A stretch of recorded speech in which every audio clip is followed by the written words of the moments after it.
آپس میں دوستیاں تو ہوں گی ظاہر آپس میں.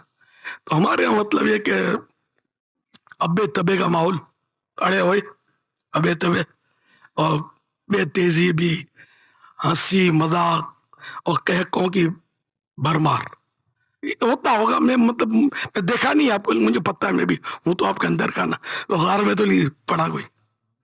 تو اس پر تھوڑا دیکھ لیں آپ کہ اس طرح آپ اگر کرتے ہیں اور حسن اخلاق کا دامن تار تار ہوتا ہے تو پھر یہ کہ جو لوگ آپ کو دیکھتے ہوں گے کہ یار سوشل میڈیا دعوت اسلامی, آپ کو دعوت اسلامی والوں کو ایسے بھی ملیں گے جو ولی سمجھتے ہیں تو یہ بولے یار یہ اچھے ولی ہے کہ مار کے ہنس رہے تھے اور ایک دوسرے کا مذاق اڑا رہے تھے. بہت پرانی بات ہے.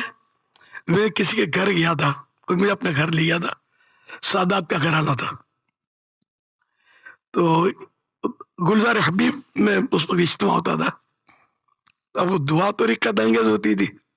اچھا تو وہاں چھوٹا بچہ ہوگا, اس کے بڑے بھائی نے مجھے بتایا کہ میرا چھوٹا بھائی, جو میں تو ہنس بولنے والا, تو میرا مزاج ہے پرانا, میں ملنسار ہوں, خشک نہیں ہوں, محبت سے بات کرنا, ہنسنا بولنا سب.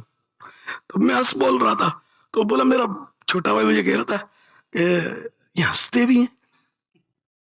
اس نے اور رکعت انگیز دعا سنی تھی نا, تو اس کو یوں تعجب ہوا. مطلب ہمیں اتنا نوٹ کیا جاتا ہے کہ ہمارے ہنسنے پر بھی اس کو تعجب ہوا.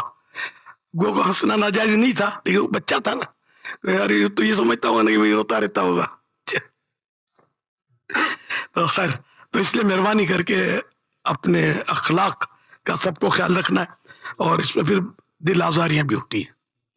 اس طرح کی گفتگو میں ہمیں پتہ نہیں چلتا, اگلا ہنس رہا ہوتا ہے لیکن اپنی جیب مٹا رہا ہوتا ہے, اور ہم نے اس کا دل توڑ دیا ہوتا ہے, اس کو طنز کر دیا ہوتا ہے.